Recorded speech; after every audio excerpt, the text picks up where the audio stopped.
Om Ajnanatimidandasya Jnananjana Shalakaya Chakshurun Militam Dhena Tasmai Shri Gurave Namah.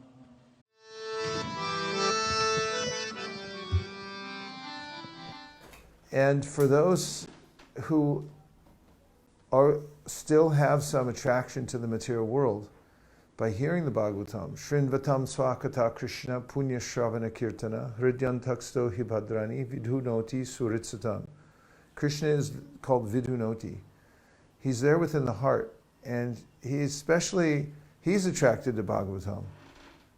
Actually, so much so that the second verse of Bhagavatam, which begins Dharma Projita Kaitavo Traparamo Nimatsaranam Satam Vejam Bastam Amatra Shivaram Tapam Trayam Mulanam. It uproots the threefold miseries. And then Sadyo Hridyavarujyate Trakriti Bi Shushu Shubish Takshanat means that if you hear Bhagavatam, if you give your attention there, then Krishna won't leave your heart.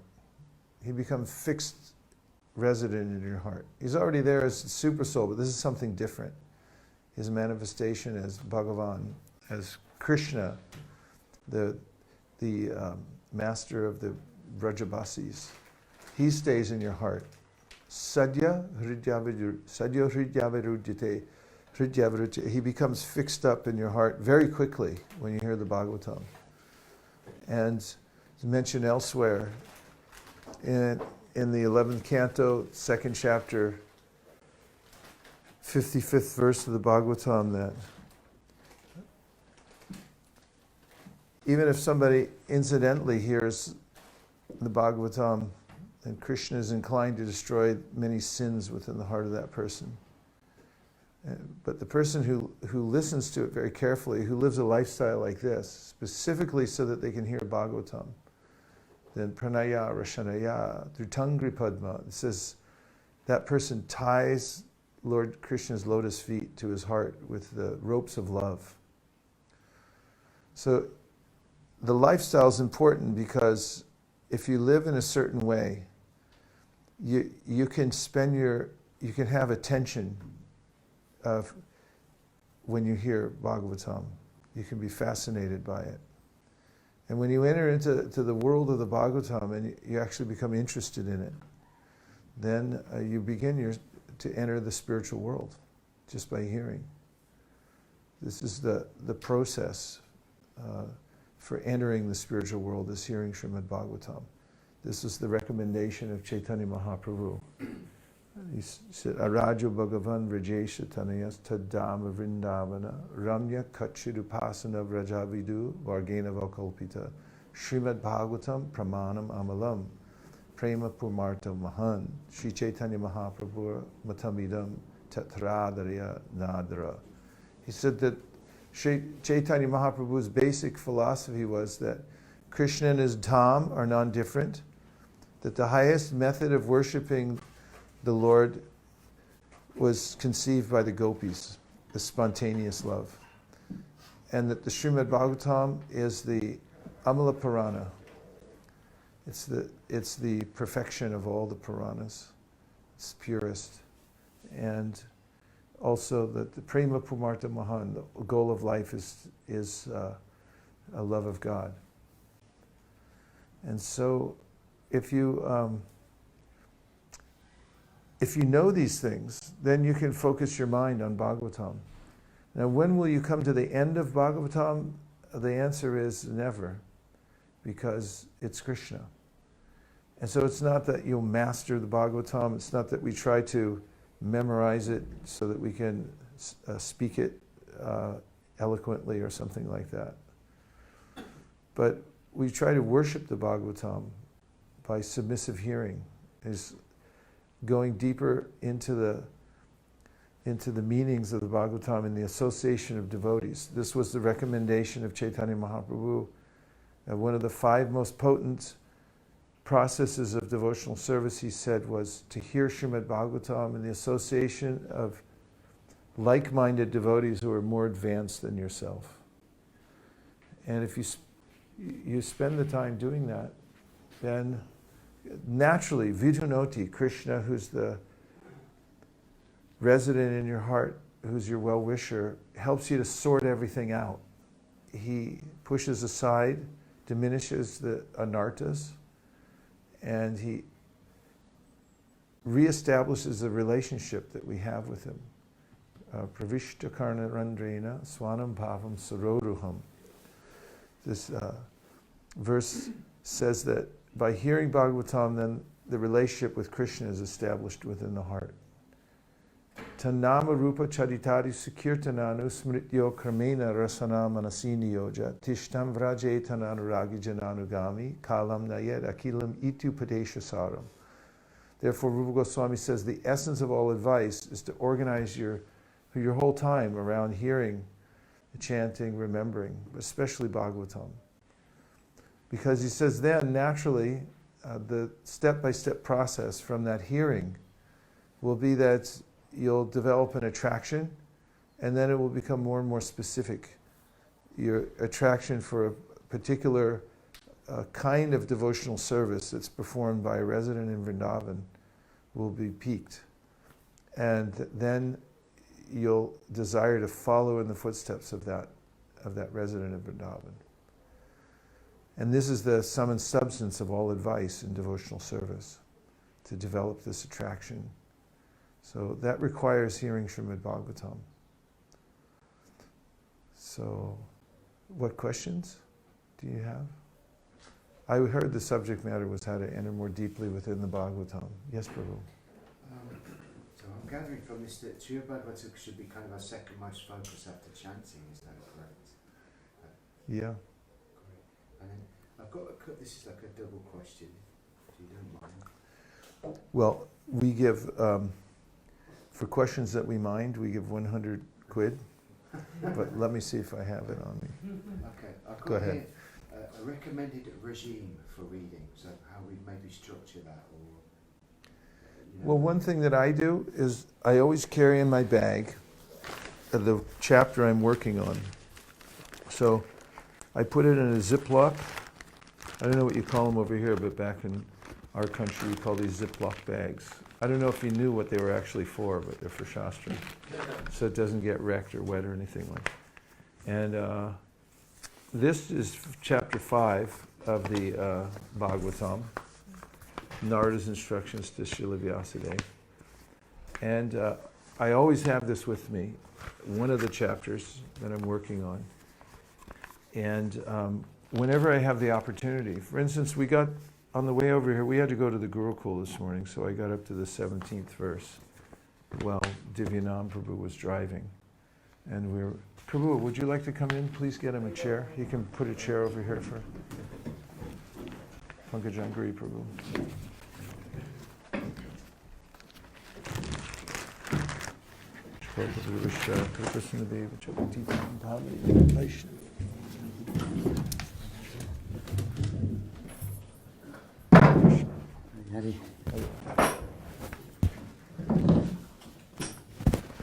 So, one point about regimen is to always be ready to hear and chant. So, if you're ready, as Louis Pasteur once said, that great discoveries come only into the prepared mind. So if you're always prepared, like, when you go somewhere, make sure that you're lined up, either for reading your own Bhagavatam or for sitting in on a hearing of Bhagavatam. And one of the, if you can get in on of course there's daily classes on Bhagavatam. That's something that Prabhupada mandated. And take advantage of the class. Be there and be ready for it. Be attentive. There's so much you can get just going through the daily classes. And if you can catch points from the classes and try to be attentive to the details. Anything you do every day can become rote after a while, so don't let it be that way. Understand that any one class, any one point actually can change your life, so be very attentive. And try to walk away with something and collect what you find out there. I was in LA once and somebody gave a class and we were walking out and I heard one devotee say, "That was a great class." Someone who hadn't been there said, "What did he say?" I said, "Oh, I don't remember." Just know it was a great class. So it's nice to have the impression that it was a great class, but it's also nice to try to remember the points.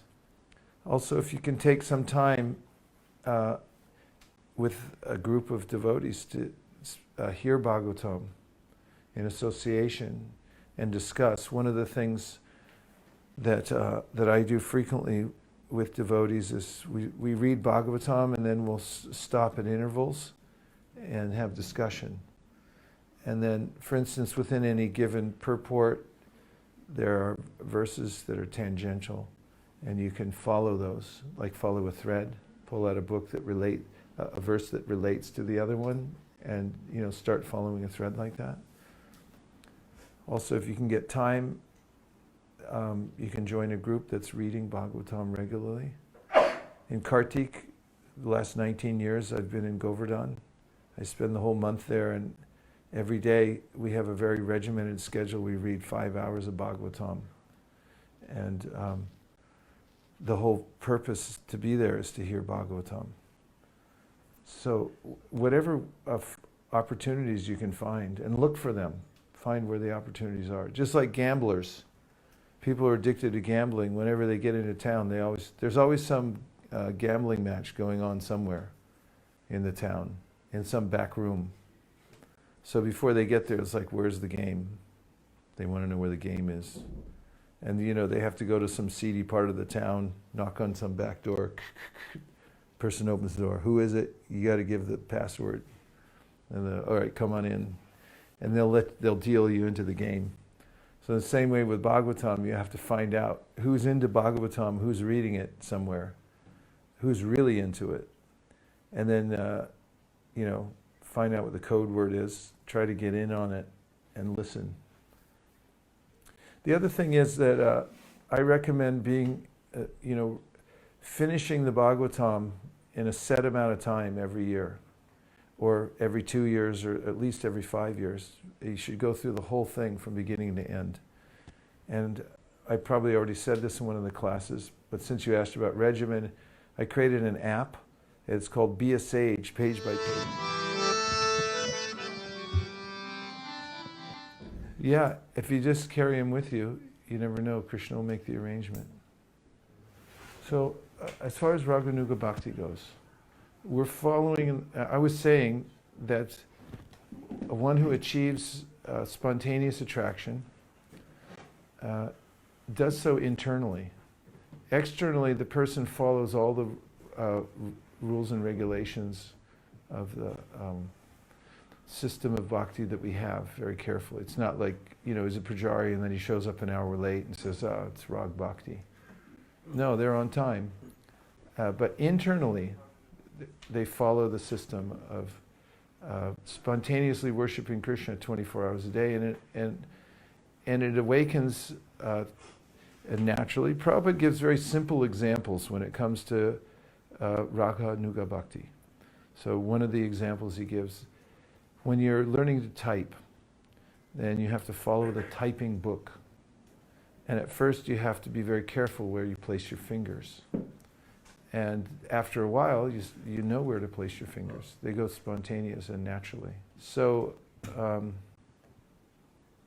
anyway.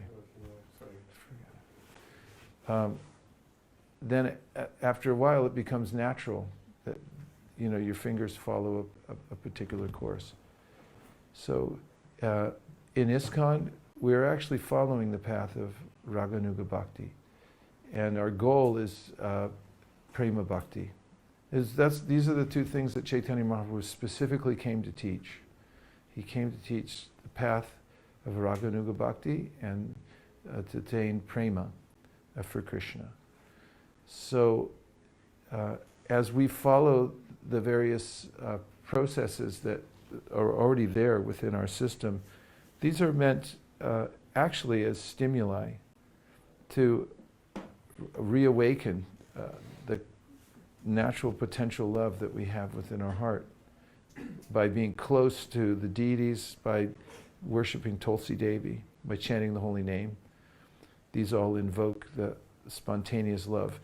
And as you'll note in the verse I quoted earlier, Tanama Rupa Charitari Sukirtananu Smrityo Kramena Rasana Manasi Niyoja. The word Kramena is there gradually, step, by hearing. In the association of devotees, one naturally develops an attraction for the residents of Vrindavan and the way that they're performing devotional service. And then one will follow in the footsteps internally of one of those residents of Vrindavan. But this happens in earnest and with full intention and awareness after anartha nivritti. As before anartha nivritti, well, we don't have any taste for that path. That's why it's called ajata ruchi. Raganuga sadhana bhakti. It's following the path of Raganuga, but it's without taste. We don't have the taste yet. So we're following and staying in contact with those things that will awaken that spontaneous love for Krishna. Does that help? Okay. Prabhu. Based on what you just mentioned, how does one understand, because you know that you get very advanced devotees who have the spontaneous attraction inside, but they still display everything, like following everything nicely. And at the same time in our tradition we've also got personalities like Gaura Krishna Das Babaji or Vamsi Das Babaji that were like completely out of the box in their behavior. So how do those examples fit into this understanding that we are following that path, and even though internally we may get that spontaneity to extend, we still follow the rules, but then you have these anomalous cases. Right.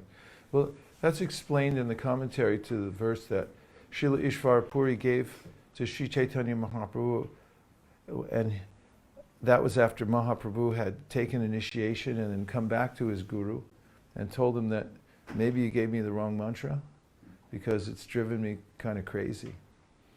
And then his guru said that, no, this is very good, actually. And he quoted from Bhagavatam, Evam vrata swapriya nama kirtya, jatana rago jita chuta uchar, asatyato rautiti rauti gayati, unmadavam nrititi lokabhayaha. This verse says when one takes a vow to chant the Hare Krishna mantra, then after some time, the heart will begin to melt, juta chitta. Then one becomes spontaneously engaged in devotional service by the power of the holy name, and is tasting the mellows within the heart of a relationship with Krishna. And such a person then, says the verse, will display outwardly a kind of disregard for social convention. They dance, roll on the ground, cry at any given time because they're spontaneously driven in that way. And therefore, they're considered like mad people, and no one really knows what's going on with them. And in the commentary, you'll find that our acharyas say that some devotees show externally, but others contain themselves, and they don't show external symptoms like that. But Madhvacharya says in that section that all advanced devotees show two symptoms. One of them is called Mukhya Prasada. That means that whatever comes from their mouth is merciful. It's for the benefit of others. This is mentioned by Rupa Goswami also when he says, Krishneti yasya giritam manasadriyeta dikshasti che pranati bishta bhajantamisham shushushaya bhajana vignamananyamanya nindari shunya hridamipsita sangalabhya. He says that nindari shunya, the topmost devotee, is nindari shunya, and no more propensity to criticize others, because his heart has become cleansed completely. He's not envious of other people. So it's manifest in how he speaks. The speech is different. It's merciful. Even when there's so-called criticism, he's doing it actually to improve the people he's speaking to or about. And the other quality is steadiness. The devotee is always steady. Of course, we're looking for verifiable symptoms because anybody can say, hey, every night I dance with Krishna. Prove that I don't. How are you going to do that? You can't prove whether or not somebody's thinking of Krishna either. You can't even prove they're chanting their rounds, really.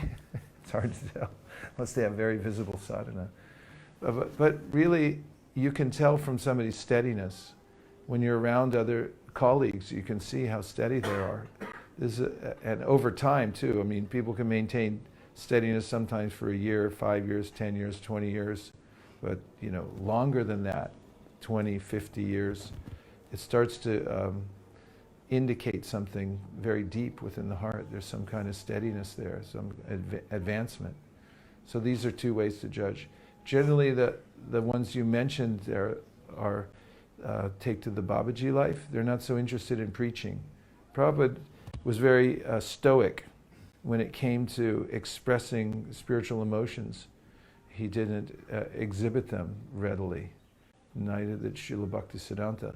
Not in the way that's being described in that verse or the way that some of these Avadhuta type personalities would show externally. So both are accounted for in the commentary of that verse. And the reasons that the preachers, devotees don't is because they're trying to set an example for others. They're Goshtiyanandis. And therefore they're careful about people imitating what they might do or misinterpreting it. And they emphasize more the steadiness and the development which is manifest outwardly through preaching and restraint in one's speech. Does that help? Okay.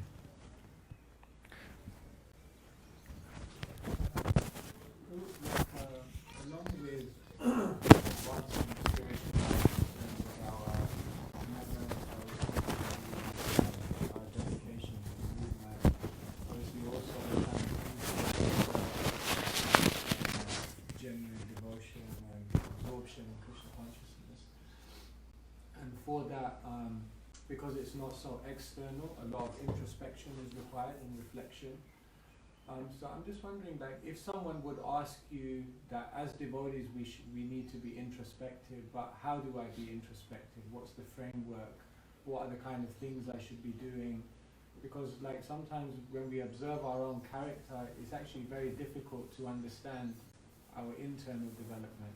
It's very easy to understand our external, but so can you give us a framework for how to be introspective devotees and the kind of activities and things we should be looking at to see what the development of our absorption in Krishna consciousness is? Thanks for the question. It's really helpful. One of the ways in which we can be aware of our own internal development is through japa. This is a mirror that one can look in daily, because to the degree that I'm able to absorb myself in hearing the Hare Krishna mantra with exclusive focus and attention, to that degree I can understand my advancement. Anartas there are categories of anartas in the process of anarta nivritti, starting with laya, which means sleep. Like if I start chanting japa and I fall asleep, not because I'm necessarily tired, but because it's just kind of a natural thing when one has this connection to the material world, that when the topic of Krishna comes up or his name comes up, then I just want to be elsewhere. And sleep is a way to escape. So it's that kind of sleep. And then there's distraction, vishepa, which means that I'm chanting, but I'd rather look at something else. I'd rather get up, walk around, look in store windows and stuff like that. Or anything, any other variety. I can't fix my mind.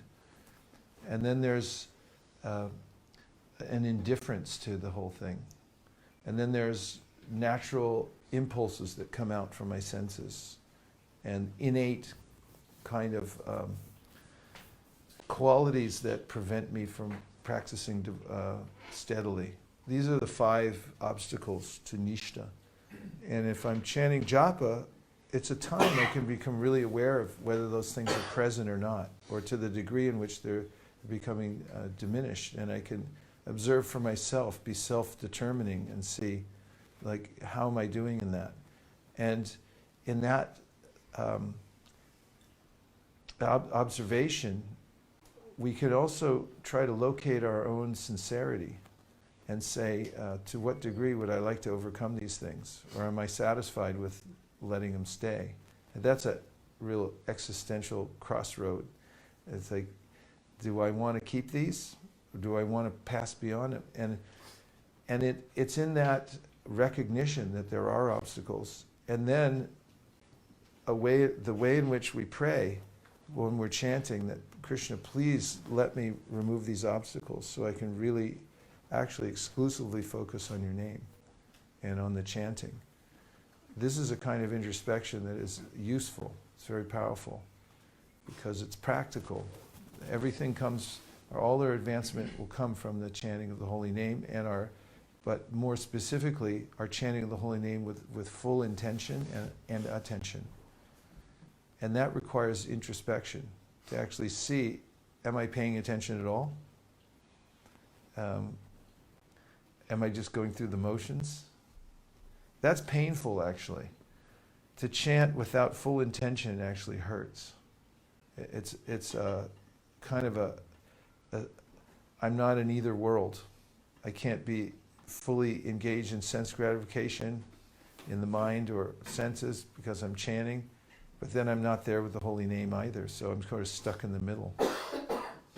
So that kind of introspection and seeing that, oh, I'm really stuck here, Krishna, please let me move forward, and being aware of that, that's very helpful.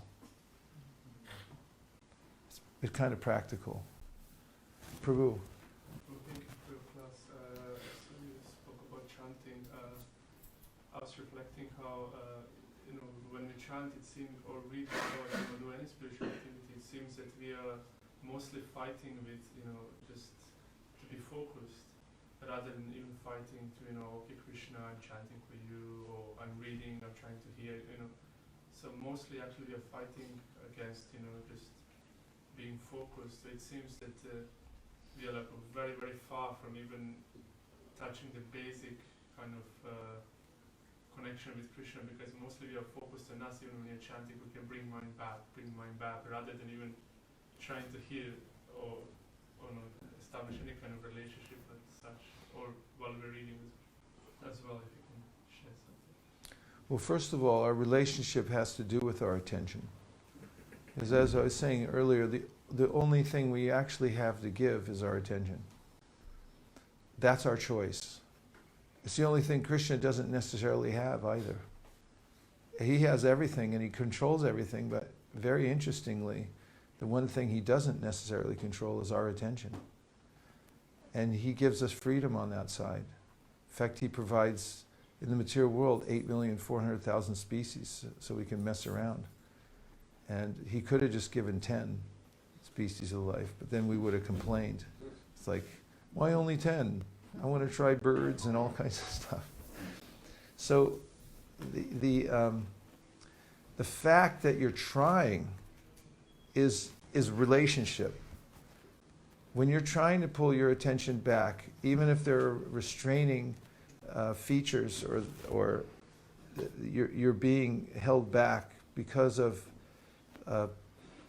the environment that you're in now, because of whatever you've accumulated, whatever modes you've accumulated.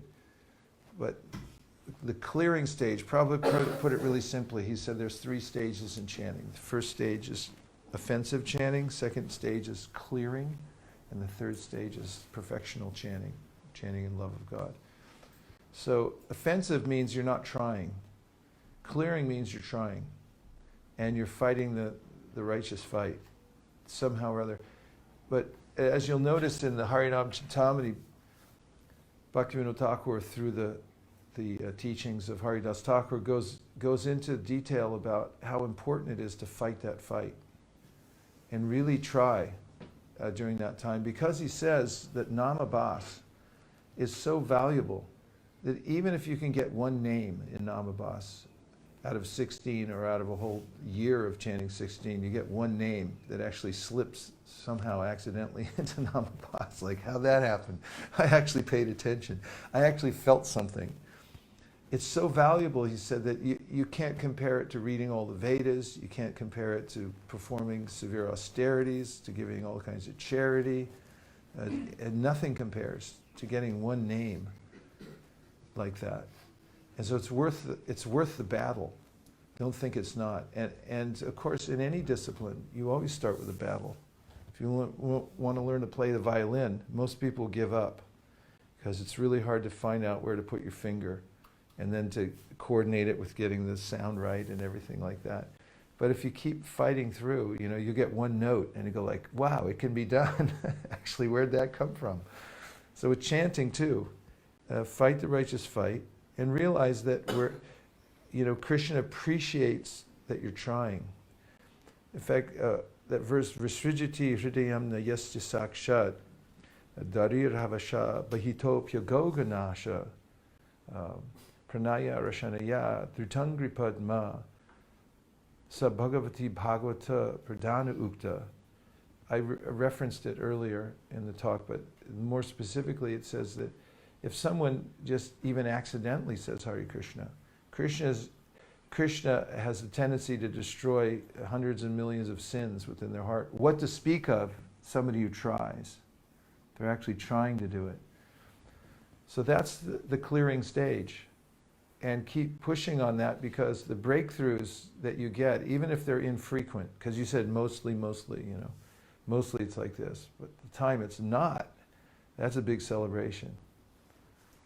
Yes? Just to add that last in the class you mentioned that we need to read Bhagavatam in our own way as well. Find out your own way how you read Bhagavatam, find a way how to do it. So then in regards to chanting or any spiritual activity, what is the difference between having your own way and following still in the footsteps of great devotees?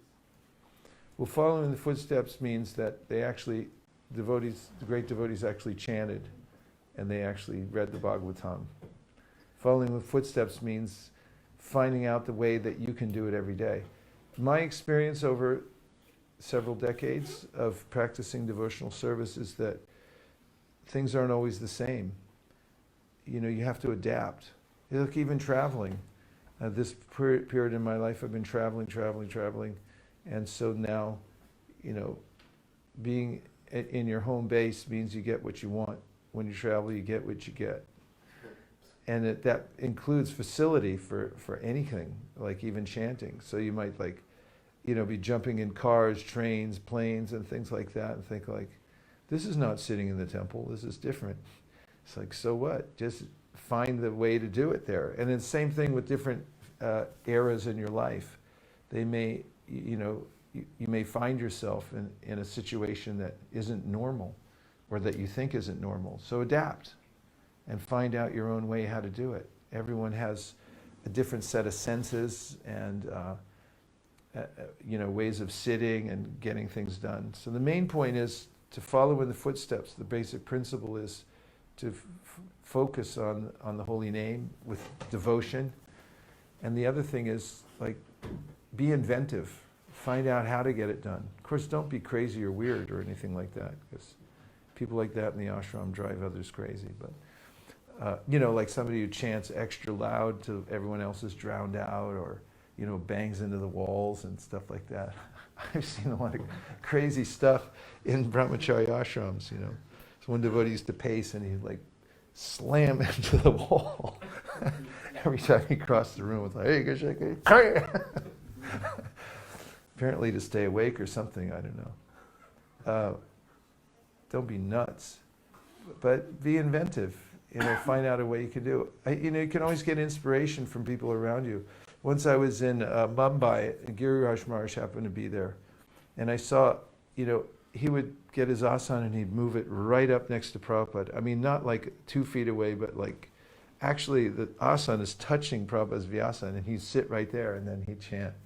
I thought, okay, I'm going to do that too. So, for a few years, that was my thing. I dragged my asana up, didn't matter where it was, boom, I'm right next to Prabhupada, I'm going to sit right there. because I saw someone else that I respected doing it. And then, I found some other thing. It's hard to stick in one thing all the time because we change. But the main thing is stick in the chanting somehow or other. Yes, Prabhu? Just on top of the chanting, like for me, when I generally chant, I generally stand or walk and chant. Stand, walk, and chant. Or is it best to sit? Because Is it best to sit, or is it okay to walk and chant? Well, I've like found walk around Tulsi and chant. walk around Tulsi. I think it's a good idea to give it a shot at sitting, and notice the difference. And actually, I've even noticed there's a difference between sitting and doing this. Like you can sit and go like this, Hare Krishna, or you can sit perfectly still and then chant and don't move. And when you find yourself moving, just stop. I'm not saying to do that all the time, but what I am saying is notice the difference. Japa is an opportunity to notice the effects that different things have on you and see what the difference is.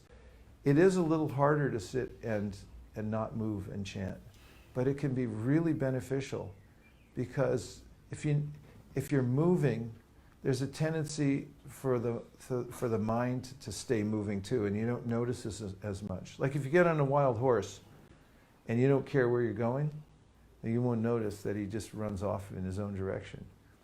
But if you have a specific place you want to go and you get on a wild horse, then you'll notice that he's not following you.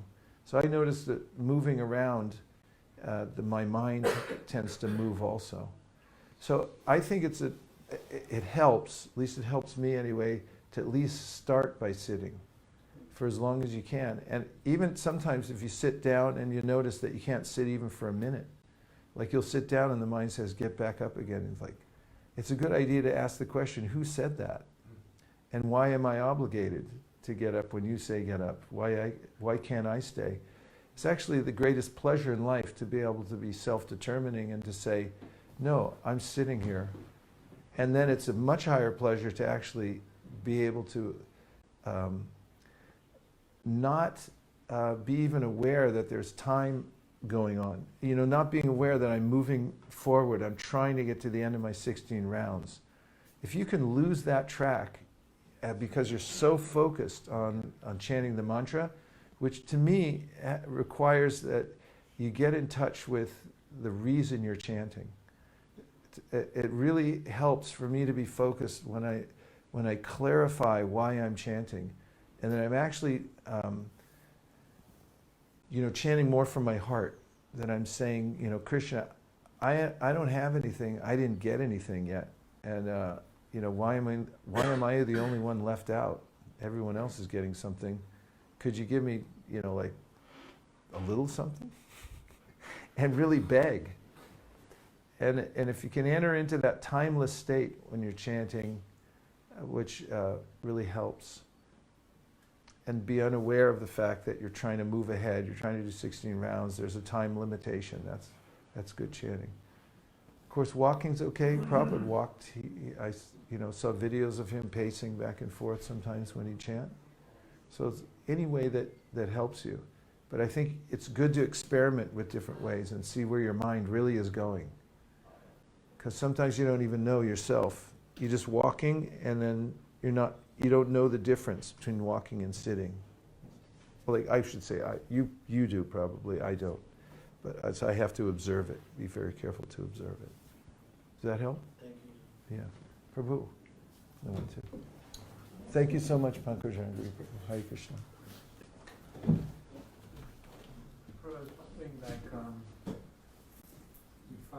we find you very inspirational because you have these both aspects to your life where you are doing so much for the movement, have so many amazing initiatives, expanding preaching, the missionary aspect, and then this other side which is very deep in sadhana and absorption and relishing the beauty of Bhagavatam, the holy names. I'm just wondering, can you say something about how you balance those things, and when you're doing the internal bhajan, as it were, or relishing of Krishna consciousness, do you just completely disconnect from the missionary side of things and just kind of just put that to one side and disconnect and just, or do you incorporate that? And I'm just wondering if you could say something on how both of those aspects of your life complement each other rather than overshadowing each other or clashing?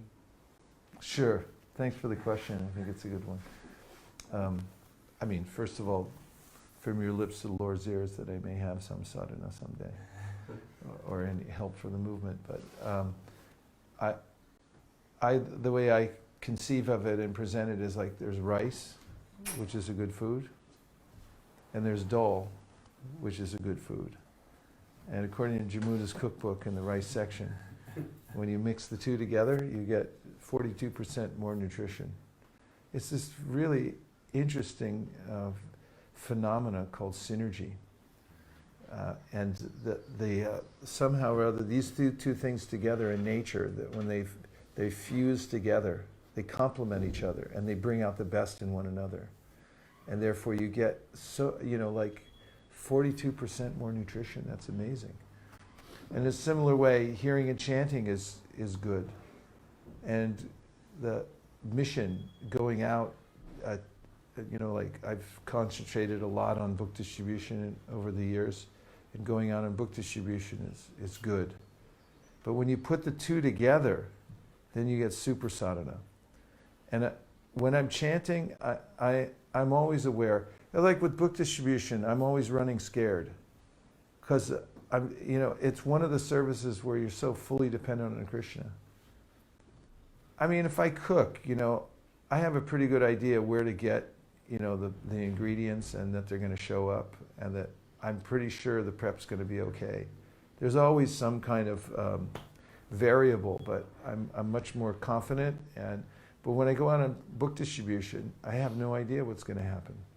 I mean, the other day when we were in Crawley, and I told the devotees, I said, I'll teach you a method that's infallible. I'll teach you how to distribute a Bhagavad Gita to anyone, anywhere, at any time, and I absolutely guarantee it. And you can follow me and watch. And then I'm looking at Krishna going, Krishna, they're following and watching. Show how this works, please. And I've been doing it, for a long time, but it's still fresh every time. So it's a kind of communion with Krishna through that. And when I'm doing my japa too, I'm praying, please empower me so I can do that. And when I'm out on Sankirtan, I get revelations that help me in my japa. For instance, when I see other people interested in the holy name or in the book, even though they don't even know what it is, but they just sense, this is the real thing, and they grab onto it. Like when we were in North Carolina about 10 years ago, and I took the devotees out for their first MSF, and we went to this one door with about 7 devotees, and a person who was physically impaired answered the door. And he also had a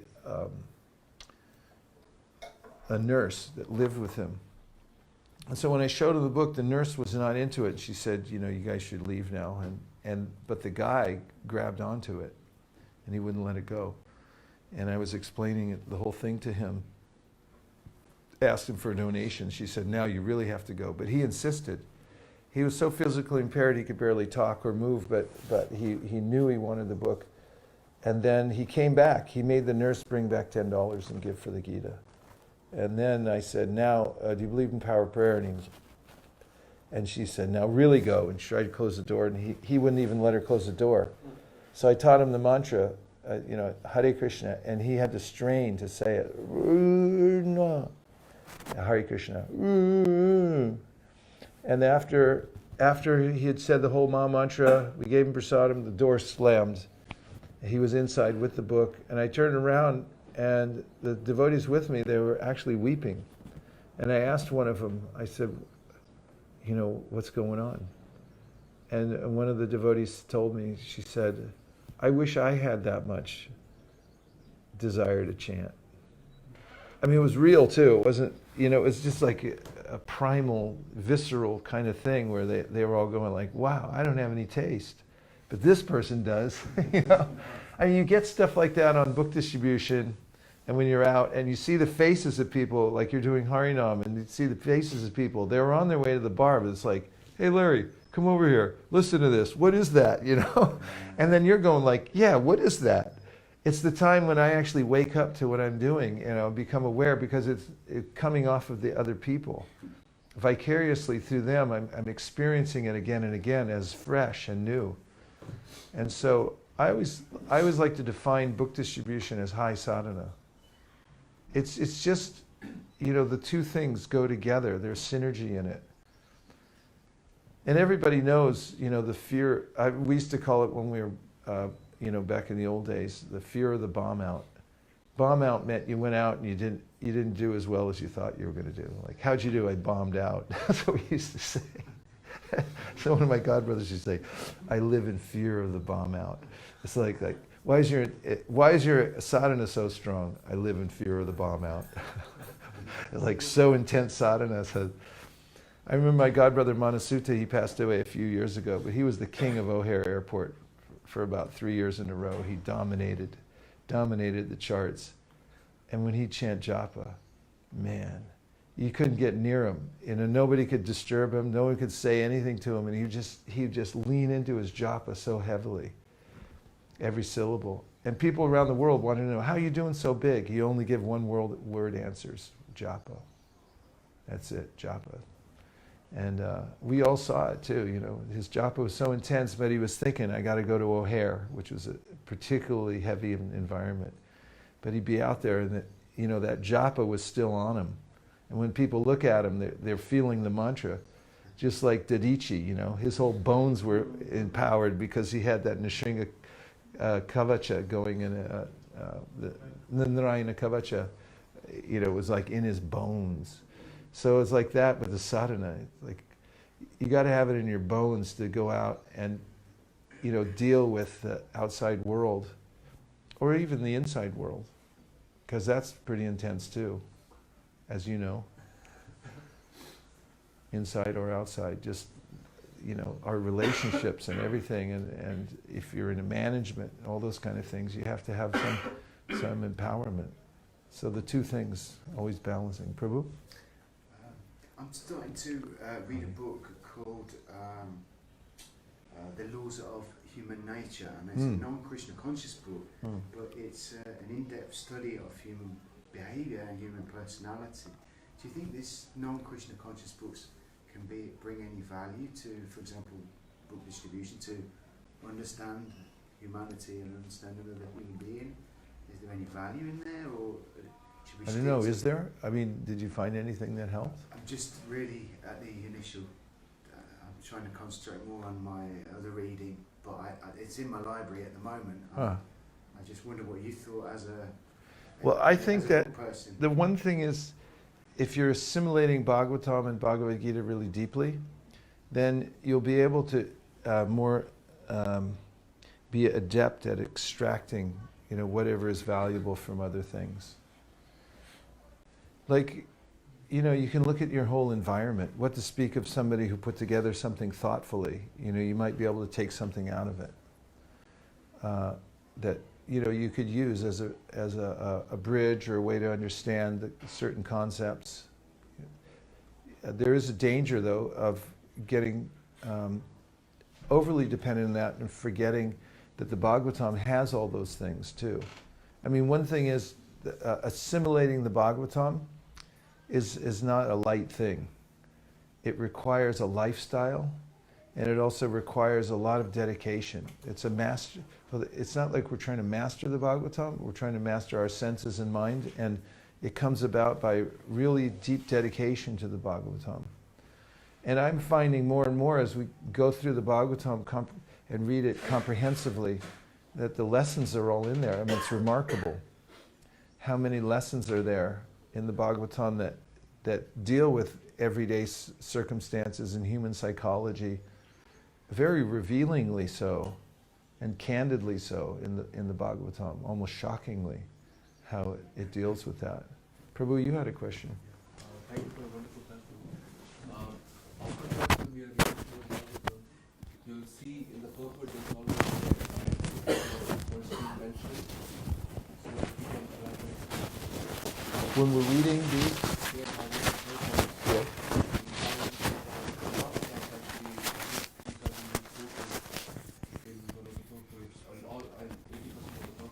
Yeah. If you can elaborate a bit more on the relationship, like why the Gita has been used as like a building block for this thing. Well, Chaitanya Mahaprabhu quoted Gita all the time. When you read the teachings of Chaitanya Mahaprabhu to Sanatana Goswami, for instance, the first verse he quotes from the Gita is Daivahi Eshu Gunamayi Mama Maya Duratyaya Mameva Ye Prapadyante Mayamitam Tarantite. And first of all, it's nectarian to see that, wow, Chaitanya Mahaprabhu quoted that verse. It takes on a lot more meaning. And it's like, wow. And Gita really is foundational to everything. So Prabhupada juxtaposes the teachings of the Gita in the Bhagavatam to bring us back to a way in which we can a context in which we can understand the Bhagavatam. It's important to know Gita really well and to stay in Gita all the time. First of all, for teaching Krishna consciousness, the Gita is invaluable. First of all, because it's a well-known book, people respect it. And second of all, because the concepts are so commonsensical and foundational to everything. It just is natural that when Prabhupada gives his commentary, as do all the acharyas, they'll bring out the Gita, which is really gold standard in philosophy. It's the summary of the Upanishads. And that's the part of the Vedas that really reveal that our real interest is in spiritual pursuits and concentration and everything like that. So I find it, edifying and very helpful. Yes, Prabhu. Just a comment on Prabhu's question about the book. There's a devotee here, Jai Gopal Prabhu. He's saying that The Laws of Human Nature is an amazing book by Robert Greene. I've read it a few times. It's a scientific facts about all different types of people. Yeah. So, there's a wealth of information. If you're really focused on Krishna through his holy names, Bhagavatam and so forth, then and have assimilated it deeply, there's ways in which you can take from various other ideas that have been presented and see how those can help to frame the philosophy and make it available to other people, or even help yourself to be more organized in certain ways. Yes, Prabhu. Thank you for class. Just going back to the japa. Yeah. I find, like you said, that when we're out on books, I definitely have focused japa because I feel like I'm preparing. But when I come back to the temple atmosphere, then my japa is very poor compared to when you're out. Is there any way to maintain that? When you're out on traveling Sankirtan, you mean? Uh-huh. Well, a lot of it is practice and moving from one environment to the next. Have you identified why it's harder when you come back? I think just because I feel like on Sankirtan I'm preparing. If I'm going to do well on books, I'm going to need to have strong sadhana. Where I'm back here, I know I'm just dealing with devotees and I'm having temple services, so it's going to be, feels like an easier day. Well, one thing is, before you start chanting your japa, you can prepare for death. Because, preparing for Sankirtan is one thing, but really if you start your japa with a sankalpa, make an intention, and very purposely, one thing that I've done is to really take a moment before I start chanting to think about how my breath is being given to me as a gift, and to think about what it's like if I don't have that, or it's my last breath. I also think about my heart sometimes and how it's beating, and I don't know when it's going to stop. And take a moment to be akinchana. Just do an inventory before you start chanting and think, what do I actually have? I'm actually really helpless. Kunti recommends this. Be akinchana. Realize that I don't have anything except for Krishna to support me. And if you can frame it, you can get into that awareness of the fact that I'm in a tenuous situation, I'm fully dependent on Krishna, then start your first mantra. If you just roll into it, sit down, I got 16 rounds, I got an hour and a half, let's get this done. Hare Krishna, Krishna, Krishna, Hare Hare. It may not be as powerful as if you take a moment to align your consciousness, like who am I, what am I, why did I come here, why am I doing this? And the other thing is to always be a beggar. The Bhaktivinoda Thakur, Aniche Shodi Maya, Nashib Harulagi, Harinam Mahamantra, Lao Tumi Magi. Magi means beg. So, like lean it as a beggar, and you can beg for a lot of things. Like Krishna, why don't I have any taste? Could you just give me a little taste? I mean, that's something worth begging for. And put out your hand, even mentally, like, I'm here, one drop, anything. I won't go away, please, till you give me something. So it's not necessary the external environment, because we're already in an existential situation. If we just realize it and align ourselves with it, then it makes it more meaningful when we chant. It's all about awareness. It's really about awareness. So be aware. And at the very least, in the hardest days when your mind just won't concentrate, one of my friends taught me this trick. He said, the lowest common denominator, the least thing that you can do to help your japa is to be aware that you're chanting. And notice the difference, because you can be chanting and not aware. And then you're really not getting any traction. But if you're aware that you're aware, then you're like, wow, I'm chanting right now, and keep coming back to that at least. If you can go deeper and actually really focus on the holy name because you have a purpose, like, Krishna, I need you. I'm really lost. I'm helpless. And if you can get into that mode and into the begging mode and be really absorbed when you're chanting that, Krishna, help, please engage me. And you could get lost in the holy name. If you can have some sessions like that, which you can really do anywhere, because it's between you and Krishna, it's the time you get to really pray deeply, then you'll make traction in spiritual life. Do you ask your question? Yeah. Okay. And I'm not sure what the timing is either, because devotees have duties to do and stuff like that. Go to Haribol. hospital. Really? Okay, 7 minutes. Yes, Prabhu. Hare Krishna. I wonder how to deal or understand the contradiction in the Srimad Bhagavatam sometimes. Like, for example, in the first canto, you have when Krishna returned to Dwarka, and there's a prostitute that come to welcome him.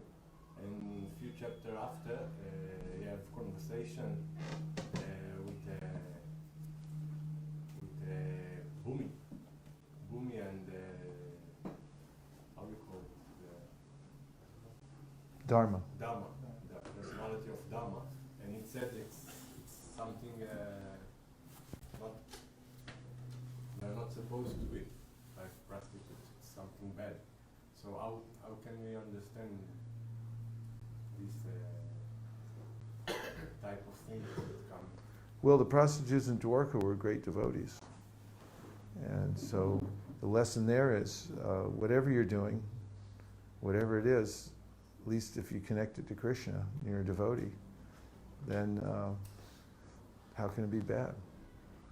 And Pingala is famous. She's in the 11th canto of the Srimad Bhagavatam. It's one of Krishna's teachings to Uddhava, when he's talking about the Avaduta Brahmana and when he learned from the environment. And the whole teaching of Pingala, she's a prostitute and she got frustrated in her profession, and then she came to full realization. So it's really kind of the way that Bhagavatam really helps us is to understand reality. First of all, we're in a particular situation because of our past activities. And that's not something that we get to choose so much. But the Bhagavatam again and again is saying things like Kirata Hunandra Pulinda Pukasha Bhirashumba Yavana Kasaraya Yene Chapapa Yarapashraya Shraya Shudyanti Tasmai Prabhavishnave Namaha. That no matter what class you come from, and these are classes of people, cultures that Shukadeva Goswami is mentioning are way outside the Varnashram. There's some wild characters in there. He says even if these people somehow or other they get connected to Krishna and the Bhagavatam through the pure devotee, then they'll also come to the perfectional stage. And you find in some of the most important verses that are quoted by the acharyas, like Aho Batashva Pachato Garyanya Jivagre Vartate Namatubhyam Te Pustapaste Juhuvusasna Arya Brahmana Trunama Grananti Ete. It's talking about how wonderful it is that, people, even if they're from Swapacha, they're dog eaters, they're the lowest of people, bhakti can awaken within them. Vritrasura, in the recounts of him in the Rig Veda, he's the demon and Indra's the hero because he kills him. But in the Bhagavatam, it's reversed because Vritrasura, he's got that spark of bhakti. Of course, Indra is a devotee also, but Vritrasura outshines him. He's this big demon he's killing demigods left and right. But there, Bhagavatam's glorifying him because he has some bhakti. So the point of the Bhagavatam really is about bhakti. It supersedes any kind of superficial situation in the world. And if that spark of bhakti is there, Bhagavatam's coming out and saying, this trumps everything. Sorry to use that word, but it's the factor that changes everything. And if you have that, even a spark of it, in whatever situation you're in now, then it will prevail. It will come out, so it glorifies that. I mean, there's a lot more discussion, and it's very helpful to talk about these things because Siddhanta means not just what something is, it also means what it isn't. And the more, like, if you're sharpening an axe, you have to hit it from both sides constantly, boom, boom, boom, boom. So, this is a point that Kaviraj Goswami brings up in the Chaitanya Charitamrita when he says, Siddhanta bole chaitanakara alash iha hoite Krishna lagi sudran manash. For your mind to be strong in bhakti, you have to know Siddhanta. And therefore he says, don't be lazy. Ask controversial questions. And of course, ask them in such a way that you can get some resolution so you can sharpen and understand. And that requires a little bit of flexibility. As you'll notice, acharyas like Sanatana Goswami, when he comments on Bhagavatam or his natural commentary on Brihat Bhagavatamrita, he's always giving different opinions. He'll say it's like this, or it could be like that, or even like this, or even like that. I counted 7 times in one purport where he gave a different opinion. So who are these personalities? And what is reality anyway? It's so vast and unlimited. Why pigeonhole it into one particular thing? So those are a few thoughts about how to reconcile those kinds of things. But one thing's for sure, on a practical level, the more comprehensively you read and assimilate Bhagavatam, the more you're equipped to deal with those kinds of things. Because it's encyclopedic. And even with Prabhupada's teachings, people oftentimes cherry pick and they'll just take one thing. It's like, see, this is what it is. It's like, what about this? Does it balance it? And the more you have comprehensive understanding of his mood and teachings, the more you get a picture of who he is and what he was actually teaching, and also how to follow in the footsteps of such a personality. Does that help? Yeah, thank you. Okay, thank you. Well, we had a little time together in this best of all places, the Brahmacharya ashram. It was, just even the vibration of the floor, when you sleep on the floor in the Brahmacharya ashram, it really is, the vibration is coming up through the floorboards and into your bones and into your brain. And when you may not be aware of it, but you hear the conch blowing several times a day. And the very determination to be fully focused on service and not interact with the material energy is so edifying. It can't be replaced with any other practice. So give full attention to the practice of brahmacharya, and that is especially fortified by a strong sadhana and also preaching. And thank you for inviting me here. I come here for my own purification because Just by sitting in your company, I get the impetus to fight on yet another day. Hare Krishna. Gaur Premanande. Nitai Gaura Hari Bo. Hari Bo. Hari Bo. Nitai Gaura Hari Bo. Nitai Gaura Hari Bo. Bo. Hari Bo. Nitai Gaura Hari Bo.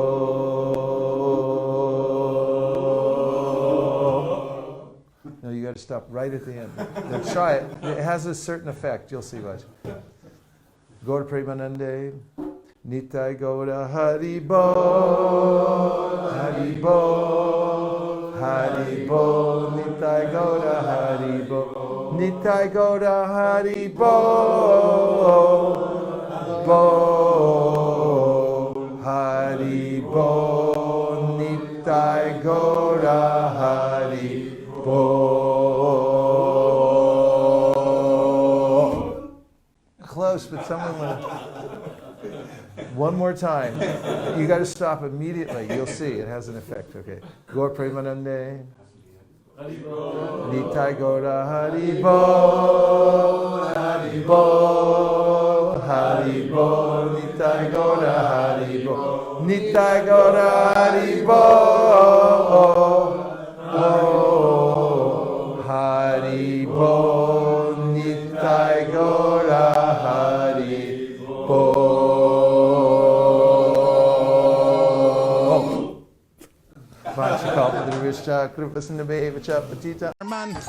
Natari Armarman, Natari Armarman, Natari Armarman, hey, Natari Armarman, Natari Armarman, Natari Armarman, Natari Armarman.